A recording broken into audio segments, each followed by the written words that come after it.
നമ്മളെ ഇവിടെ ഒരുമിച്ചിരുത്താൻ കാരണക്കാരനായ പ്രിയങ്കരനായ നാദാപുരത്തിൻ്റെ MLA പ്രിയപ്പെട്ട KM അഭിജിത്താണ് എന്നുള്ളത് ഞാൻ സാന്ദർഭികമായിട്ട് ഓർത്തുപോവുകയാണ്.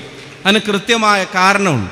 അഭിജിത്ത് എന്തുകൊണ്ട് പ്രചോദനമാകുന്നു എന്നുള്ളത് സംബന്ധിച്ച് ആലോചിക്കുമ്പോൾ അതിന് കൃത്യമായ കാരണമുണ്ട്.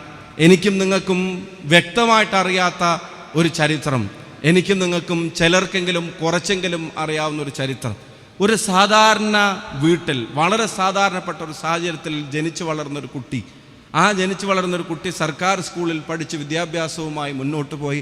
അത്തോളിയിലെ സർക്കാർ സ്കൂളിൽ പഠിച്ചു വളർന്ന് അവിടുന്ന് ഗവൺമെൻറ് സ്ഥാപനങ്ങളിലേക്ക് അവരുടെ വിദ്യാഭ്യാസം തുടർന്ന് ഈ കോഴിക്കോടിൻ്റെ പരിസരത്തുള്ള കോളേജുകളിൽ ആർട്സിലും അതുപോലെ തന്നെ ദേവഗിരിയിലും യൂണിവേഴ്സിറ്റി ക്യാമ്പസിലും ഫറൂഖിലുമൊക്കെയായി വിദ്യാഭ്യാസത്തിൻ്റെ നാളുവഴികൾ പിന്നിട്ടൊരു ചെറുപ്പക്കാരൻ യൂണിവേഴ്സിറ്റി യൂണിയൻ്റെ തലപ്പത്തേക്ക് കടന്നു വന്നിരുന്നതിൻ്റെ ചരിത്രമൊക്കെ പറയുന്നതിനോടൊപ്പം അല്ലെങ്കിൽ അതിൻ്റെ മുമ്പ് പറയാനുള്ള ചരിത്രം, ആ കുട്ടിയുടെ അച്ഛൻ ഒരു കൂലിപ്പണിക്കാരനായിരുന്നു എന്നുള്ളതാണ്.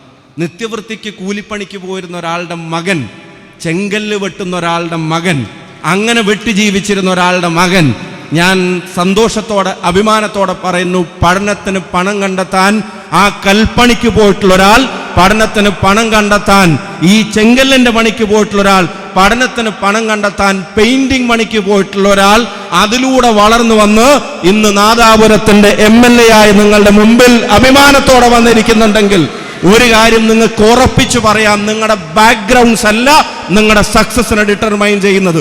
ഒരു കാര്യം നിങ്ങൾക്ക് ഉറപ്പിച്ചു പറയാം, നിങ്ങളുടെ വീടിന്റെ സാമ്പത്തിക ശേഷിയല്ല നിങ്ങളുടെ വിജയത്തിന്റെ അളവുകോലായി മാറുന്നത്.